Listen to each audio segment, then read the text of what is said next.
bahwa ternyata di dalam kesulitan ada sesuatu yang harus kita ubah di dalam pikiran kita. Itu yang menjadi subtema kita, bahwa segala kesulitan itu ada jalan keluarnya. Kalau saya mengalami kesulitan, apa jalan keluarnya? Ada kebijaksanaan tertentu yang perlu kita bangkitkan. Maka sekarang mengubah pola pikir kita untuk menghadapi krisis, ini ada beberapa tahap yang terdapat di dalam kata SMART itu sendiri. SMART, S yang pertama, di dunia ini kalau kita tidak punya semangat, tidak akan pernah maju. Bolehlah orang menggunakan istilahnya itu hukum saling tarik menarik. Tapi kalau cuma dicoba 3 hari, sulit untuk mendapatkan apa yang kita inginkan. Anda harus coba dengan penuh semangat. 3 hari tidak bisa, 30 hari. Tidak bisa 300 hari. Tidak bisa 30 tahun. Tidak bisa 30 kehidupan. Pasti bisa. Kan problemnya kan kapan toh dapatnya?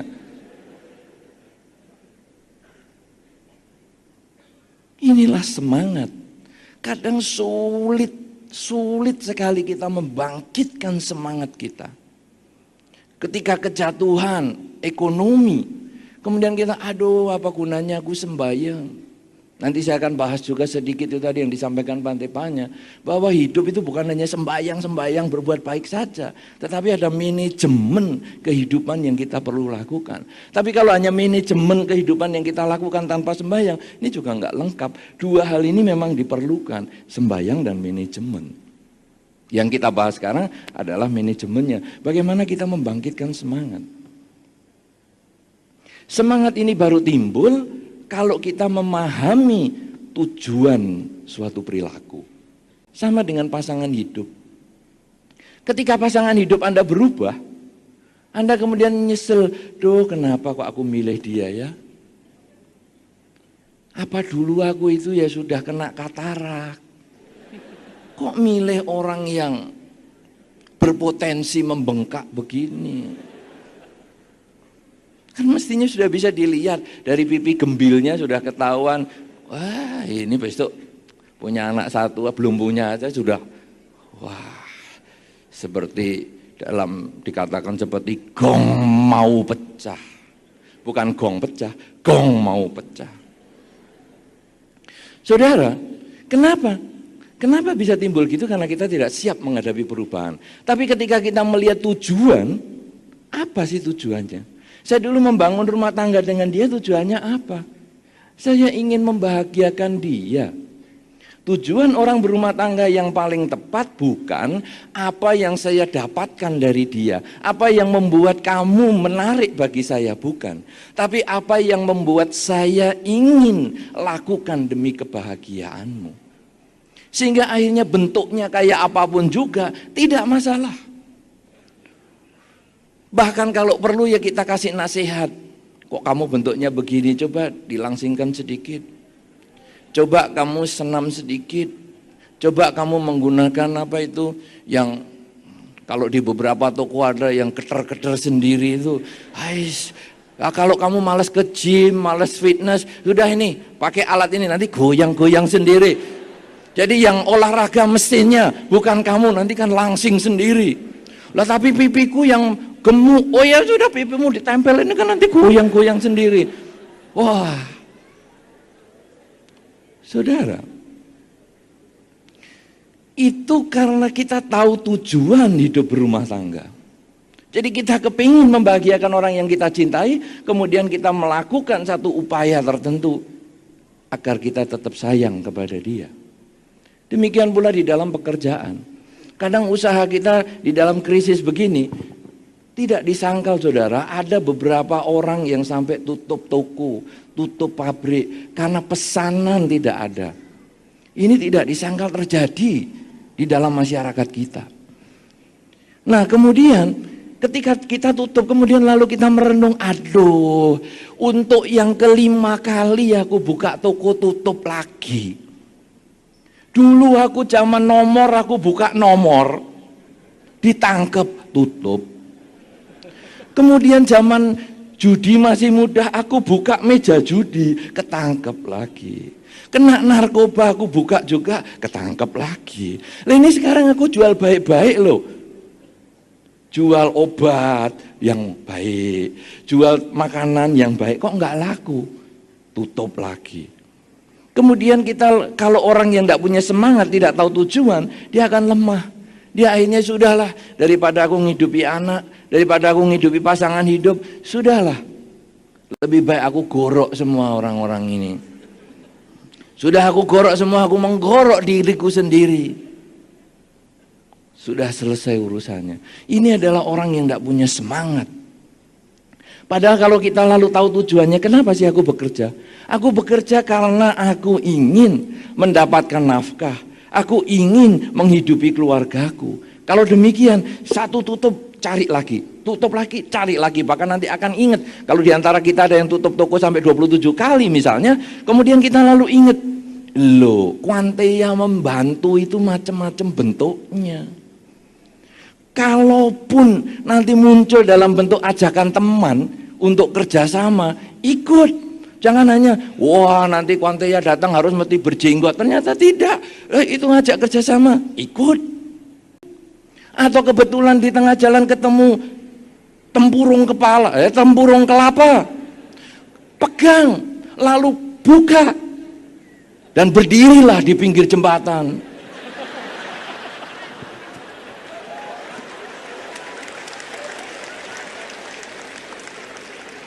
Siapa tahu ada orang mengisi 100 rupiah, 100 rupiah. Loh, ini juga perubahan loh. Pertolongan bisa dalam bentuk tempurung kelapa. Jangan selalu berbentuk manusia kan. Nah saudara-saudara, tapi yang jelas itu lalu membuat kita bangkit semangat. Saya harus bisa, saya harus kerja karena saya menghidupi keluarga. S, tulisan S itu adalah semangat. Kemudian M di sini artinya mahir, pinter. Kalau kita mau maju, kalau kita mau sukses, kita harus menjadi orang yang mahir. Mahir ini membutuhkan hobi Anda. Beberapa orang yang senang meditasi, kalau kebetulan mau cari uang dengan meditasi, bisa. Pakai jas, pakai kaos tangan putih, pakai sepatu, muka dibedai, berdirilah di dekat stasiun atau mall atau dekat terminal busway. Anda berdiri diam, melek terus. Meditasi loh ini. Begitu dikasih uang, langsung gerak. Terus gitu lagi. Pernah Anda melihat yang gituan? Pernah dong? Wah itu luar biasa. Saya melihat orang yang demikian ini sampai terkagum-kagum. Wah ini hebat, mempertahankan posisi dengan diem. Saya tungguin, saya belum kasih uang waktu itu. Saya tungguin 2 jam. Dia diem saja. Baru kalau dikasih uang, baru dia gerak, senyum. Set, pakai topinya, set, terus gini lagi. Wah, bagi Anda yang senang meditasi, duduk diam tak goyang, dengan cara itu modal jas sedikit, bisa dapat loh itu. Atau yang pakai tempurung tadi, diam.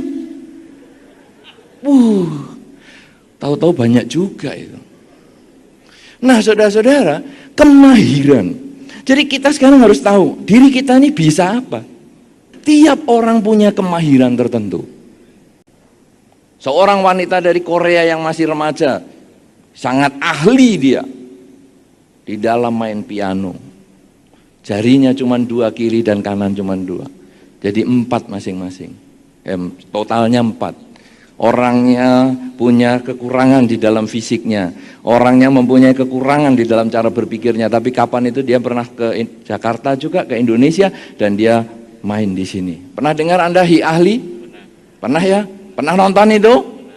Pernah nonton juga? Wah hebat sekali. Kalau enggak nonton di YouTube aja. Jadi sangat luar biasa saudara. Kalau mereka yang enggak punya tangan, bisa nyetir pesawat terbang, main nuncaku dengan demikian hebat, pemegang sabuk hitam. Mereka yang punya jari cuma 2 bisa memainkan piano dengan demikian hebat. Apa sekarang yang kita bisa lakukan? Kita pasti mampu melakukan, kita pasti punya kemahiran tertentu. Dan itu yang harus kita gali, kemampuan itu. Karena tidak bisa disampaikan di sini, Anda yang sekian ribu orang. Tapi Anda masing-masing harus tahu, saya ini ahlinya apa ya? Saya ahli masak, kerjalah di bidang masak memasak, yang ada hubungannya dengan itu. Anda ahli menggambar, bekerjalah yang ada hubungannya dengan gambar menggambar. Sehingga akhirnya Anda akan bisa mengatasi krisis. Ini baru 2 loh, S dan M. Semangat, mahir. Sekarang A. A adalah analisa. Bagi Anda yang belum tahu kemahirannya, dianalisa sendiri. Apa ya? Kalau nggak bisa tanya kepada orang, menurut kamu aku ini mahir apa ya? Menurut saya sih kamu mahir nganggur-ngangguran. Mahir nganggur. Apa ya? Kalau nganggur saya ini ngerjakan apa? Oh, santai-santai. Kalau begitu saya bangun tempat untuk rileks. Jadi saya sewakan satu ruangan di rumah saya, kemudian saya bangun untuk rileks sehingga orang kalau nganggur di situ seperti nganggur di surga. Duduk dengan enak, nyaman, musiknya bagus, lampunya remang-remang. Wih, nyaman. Kenapa? Karena dasarnya nganggur tadi. Coba kamu melihat saya gimana? Kamu itu tukang ngintip. Oh, jadi kameramen. Yang ngintip dapat biaya, yang diintip happy. Ini kan luar biasa. Coba kalau kameramen nggak suka ngintip, repot kita jadinya. Ini tukang-tukang foto, ini semua tukang ngintip semua. Tapi Anda kalau nggak diintip, Anda malah stres loh. Aku udah bagus belum? Sudah, mungkin diintip lagi.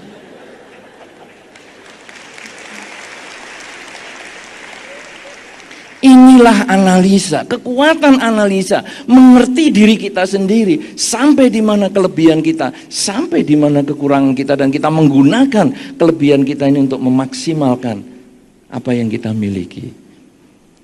Sudah ada semangat, sudah ada kemahiran, mahir, analisa, R, rujukan. R ini rujukan. Rujukan tidak ada hubungan dengan perceraian. Cerai rujuk tidak ada hubungannya. Rujukan ini artinya kita kemudian belajar pada siapa. Wah, aku seneng ngintip. Kalau gitu aku mau belajar secara profesional kepada ahli-ahli pengintip profesional yang memasang di website di mana, wah ini loh pengintip di mana-mana ngintip nih hasilnya ini. Kita belajar. Karena itu adalah bagian dari rujukan atau referensi. Kalau Anda misalnya senang bekerja atau memasak atau macam apa, belajar dari ahlinya.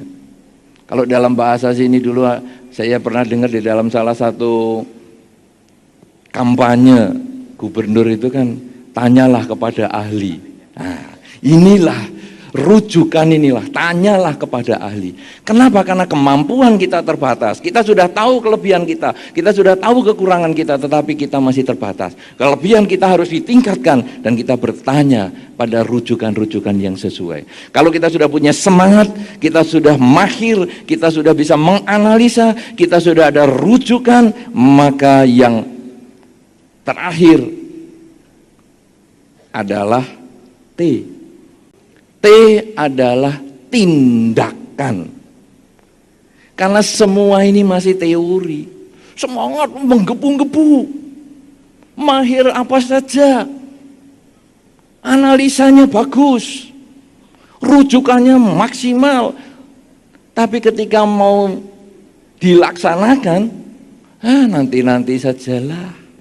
Kapan-kapan, pokoknya aku sudah bisa, kapan-kapan. Ya tidak bisa, justru ini adalah yang paling penting, tindak nyata.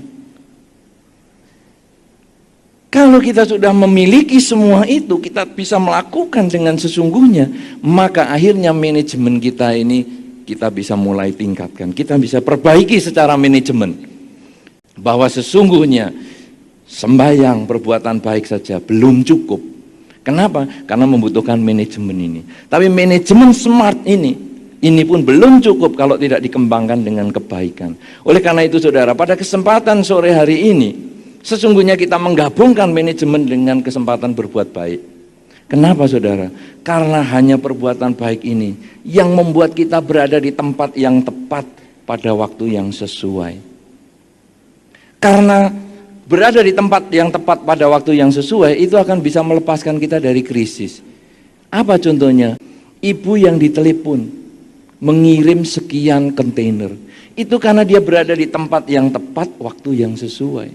Sebelum krisis, kenapa dia tidak ditelepon?